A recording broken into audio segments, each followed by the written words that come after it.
എനിക്ക് കോടതിയോട് അഭ്യർത്ഥിക്കാനുള്ളത്, ഇത്തരം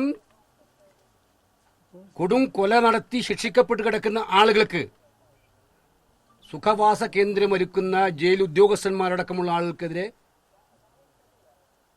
ശക്തമായ നടപടിയാണ് ആവശ്യം. കേരളത്തിലെ CPM-ന്റെ നേതൃത്വത്തിൽ ഈ ഗവൺമെന്റ് ഭരിക്കുമ്പോൾ ഇവിടുത്തെ ജയിലുകളെല്ലാം CPM സഖാക്കൾക്ക് കൊല നടത്തിയാലും വന്ന് താമസിക്കാവുന്ന സുഖവാസ കേന്ദ്രങ്ങളാക്കി മാറ്റപ്പെട്ടിരിക്കുകയാണ്.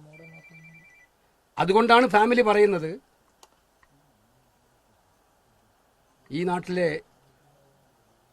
ഇപ്പോഴും ജീവൻ തുടിക്കുന്ന 2 ഞങ്ങളുടെ കൊച്ചുകുട്ടികൾ, ശരത്തും കൃപേഷും, ജീവിതത്തിൻ്റെ ഒരുപാട് കാലം മുന്നോട്ട് പോകേണ്ടവർ, അവരുടെ കുടുംബത്തിനും ഈ നാടിനും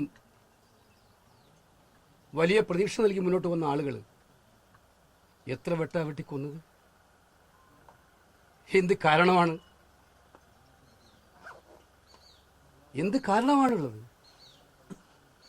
അത്രയും നീചമായ കൊല, ഇത്രയും നീചമായ കൊല നടത്തിയിട്ട് ഇന്നിപ്പോൾ ഞാൻ ഇപ്പം കേൾക്കുകയാണ് മാർക്സിസ്റ്റ് പാർട്ടി നേതാക്കന്മാരുടെ പ്രസ്താവന. EP ജയരാജൻ പറഞ്ഞതായിട്ട് നേരത്തെ കണ്ടു. ഇതൊക്കെ നേരത്തെ നടന്നുകൊണ്ടിരിക്കുന്നതല്ലേ, ഇതിനെ തുടർന്നുകൊണ്ടേയിരിക്കും.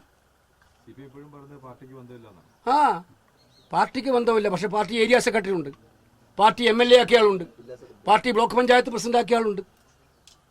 അപ്പോൾ ജനങ്ങളെ വിഡ്ഢികളാക്കുകയല്ലേ? ജനങ്ങളോട് ബ്ലോക്ക് പഞ്ചായത്ത് പ്രസിഡന്റായിട്ട് മത്സരിപ്പിച്ച് MLA ആയിട്ട് മത്സരിപ്പിച്ച് പാർട്ടിയുടെ ഏരിയ സെക്രട്ടറി ആയിട്ട് പറഞ്ഞാൽ ഇപ്പോൾ പാർട്ടിക്ക് ബന്ധമില്ല. ആ, ഞാൻ കണ്ടു CPM ജില്ലാ സെക്രട്ടറിയുടെ പ്രസ്താവന. അദ്ദേഹം എന്തായാലും വസ്തുനിഷ്ഠമായിട്ട് സത്യം തുറന്നു പറഞ്ഞു. കാരണം പ്രതിയല്ലാത്ത ആരും ആ പാർട്ടിയിൽ നിൽക്കാൻ യോഗ്യരല്ലാത്തതുകൊണ്ട് എല്ലാവരും പ്രതികളാണ്. അപ്പോൾ പുറത്താക്കിയ പിന്നെ പാർട്ടി ഉണ്ടാവില്ലല്ലോ. മുഖ്യമന്ത്രി അടക്കം പ്രതിയായിരുന്ന ആളല്ലേ ആ പാർട്ടിയുടെ. ഇവിടെ ഗൗരവതരമായ കാര്യം ഇതാണ്.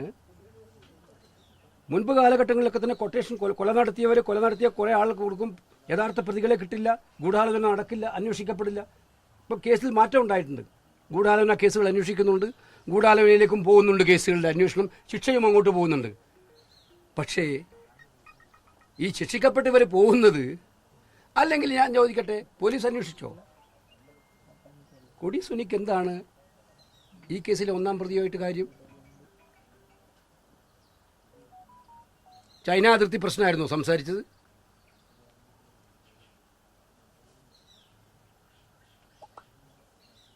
ഇത് കേരളത്തിൽ ഇന്ന് നടക്കുന്ന പിണറായി വിജയൻ രാഷ്ട്രീയ എതിരാളികളെ കൊന്നു തള്ളി വീഴ്ത്താൻ വേണ്ടി സ്വന്തം പാർട്ടി കിങ്കരന്മാരെ ഉപയോഗിക്കുമ്പോൾ ആ കിങ്കരന്മാരെ ശിക്ഷിക്കപ്പെട്ടാൽ അവർക്ക് സൗകര്യങ്ങൾ ഒരുക്കി കൊടുക്കുന്ന ഒരു താവളമാക്കി ജയിലുകളെ പോലെ അവർ മാറ്റിയിട്ടുണ്ട്.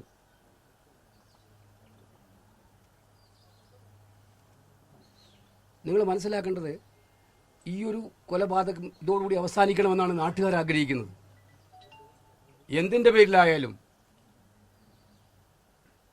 രാഷ്ട്രീയ വിരോധത്തിൻ്റെ പേരിൽ ആളെ അരിഞ്ഞു വീഴ്ത്തുന്ന, തല്ലിക്കൊല്ലുന്ന ഇതിനെ അവസാനിപ്പിക്കണം. ഇത്തരമൊരു വിധി അതിന് സഹായകമാകുമെന്ന് വെച്ചിട്ടാണ് കോടതിയും വിധിക്കുന്നത്. ആ കോടതി വിധിക്ക് ശേഷവും കോടതി വിധിയെ വെല്ലുവിളിക്കുന്ന രീതിയിലല്ലേ അവർ, ഞങ്ങൾക്ക് പാർട്ടിക്ക് ബന്ധമൊന്നുമില്ല, പാർട്ടിക്ക് പ്രശ്നമൊന്നുമില്ല, പിന്നെ ഞങ്ങൾ നിയമപരമായിട്ട് പോകുമല്ലോ, സർക്കാരിന് അതിൽ പണമുണ്ടല്ലോ. പാവപ്പെട്ട അമ്മമാർക്കും പാവപ്പെട്ട സഹോദരിമാർക്കും കൊടുക്കേണ്ട പെൻഷൻ കൊടുക്കാതെ, ആ പെൻഷൻ കൊടുക്കാത്ത കാശ് എടുത്തിട്ട് 1 കോടിയിലധികം രൂപ ചെലവാക്കിയിട്ടാണല്ലോ ഈ കേസ് നടത്തിയതവർ.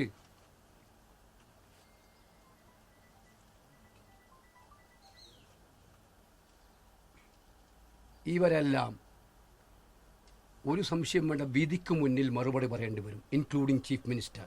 ഇത്തരം കാട്ടാള രാഷ്ട്രീയത്തെ പ്രോത്സാഹിപ്പിക്കുന്ന കാപാലിക മാർക്സിസ്റ്റുകാരോട് ഞങ്ങൾക്ക് പറയാനുള്ളത്, ഇവിടെയെങ്കിലും വിധിക്ക് മുന്നിൽ കീഴടങ്ങി തീരുന്നത് കാണാൻ കേരളം കാത്തിരിക്കുന്നുണ്ടെന്ന് മാത്രമേ എനിക്ക് പറയാൻ.